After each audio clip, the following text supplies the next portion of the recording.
Have you ever felt like you're playing emotional chess with someone who always seems 2 steps ahead? Manipulative people, they have a knack for bending reality, don't they?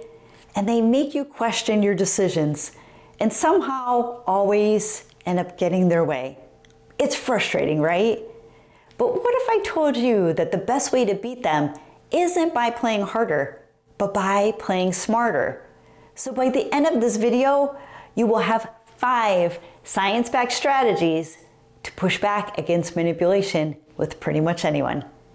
Hi, I'm Jennifer. I've been a leader in the corporate role for well over 20 years now, and I'm also a coach and consultant for high achievers, visionary entrepreneurs, and leaders in high-stakes environments. I've seen my fair share of manipulators and high-stakes, high-conflict personalities, and I've built systems and strategies to overcome these high-conflict situations with ease. So most of us, instinctively, we will push back against manipulators, right? But often that just escalates the situation and creates a lot of drama. But instead, what if you could subtly dismantle their tactics and regain control without them even realizing it? Let's get into some 5 counterintuitive strategies backed by psychology and real-world examples that will help you do just that. The first strategy is let's agree, but only to disarm. So instead of immediately pushing back when someone tries to manipulate you and getting all angry and emotional inside, try this. Agree with them. Just enough to throw them off though. So this is called the strategic agreement technique. And research in negotiation psychology, it shows that unexpected agreement can neutralize manipulation attempts, making the manipulator feel like they've just won, only for you to subtly take back control later, which is what you want, right? So for example, say a colleague tries to guilt trip you into taking on some extra work by saying, "You're always so good at handling these reports." I think you know what I mean. We've all been there, right? Instead of getting all angry, thinking about all that you have on your plate and arguing with them, respond like this. Say, "Yeah, you're right. I do have a strong skill set in that area, but that's why I need to focus on my core responsibilities right now." Bam! See what happened there? You agreed, but you redirected the narrative to protect your own boundaries. You weren't rude, you weren't angry, you didn't cause drama. You protected your boundaries, which is most important. Second strategy is play dumb, and yep, I really mean that. Manipulative people, they thrive on your emotional reactions. So the less you give to them, the less power that they have. By pretending not to notice their tactics or, kind of acting confused or, ignoring their bait, you disrupt their control. This is a form of gray rocking, a technique often recommended by therapists in dealing with narcissistic abuse. So say someone makes a passive-aggressive comment like, "Oh, I didn't expect you to actually finish this on time." Instead of reacting with anger or defensiveness, simply respond, "Oh, why wouldn't I?" And let that awkward silence settle in. When manipulators don't get the reaction that they crave, their tactics lose effectiveness over time. Third strategy is use the power of silence. Research from the Journal of Social and Personal Relationships, they suggest that silence makes people uncomfortable, compelling them to fill the gap.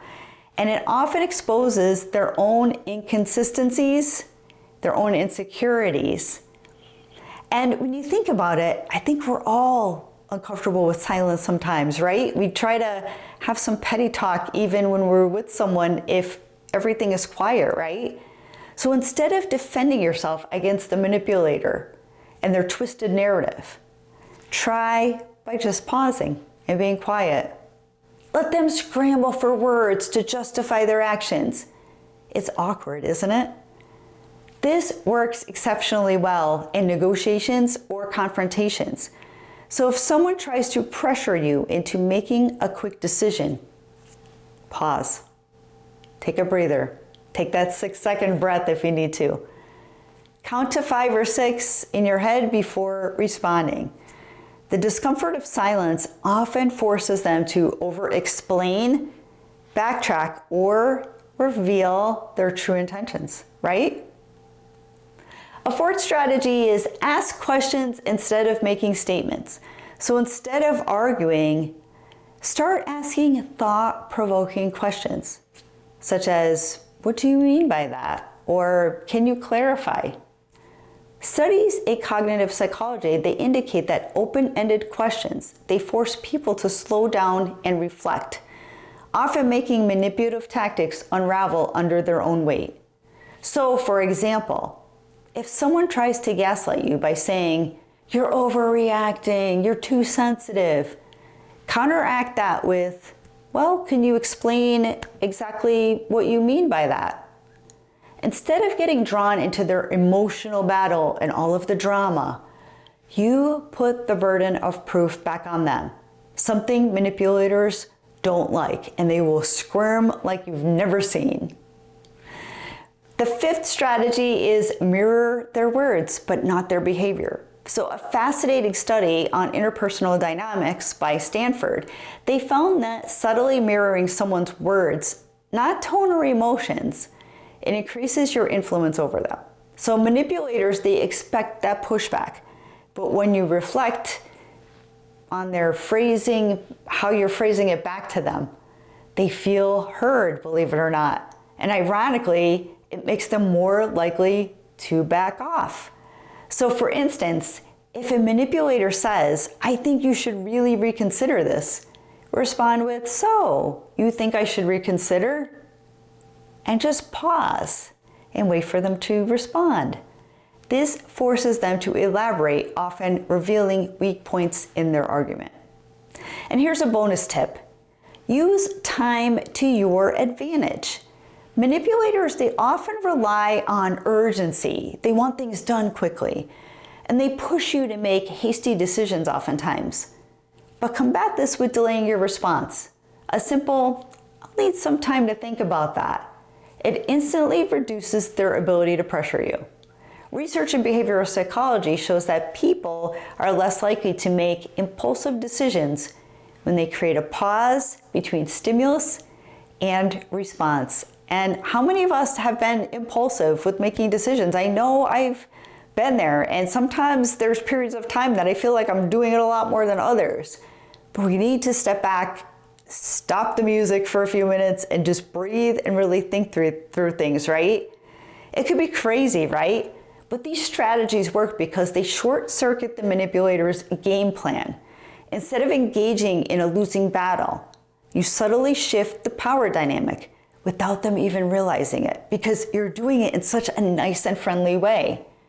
So try one of these techniques this week and let me know how it goes. Stay strong, stay savvy, and always keep your power. And if you're looking to up your discipline game, download my free ebook, Discipline Made Simple. 5 proven steps to transform your life in the next 30 days. I'll put a link in the comments in the description below. And if you enjoyed this content, you found it valuable, please consider sharing, please consider subscribing. Thank you for joining me today, and we'll see you in the next video.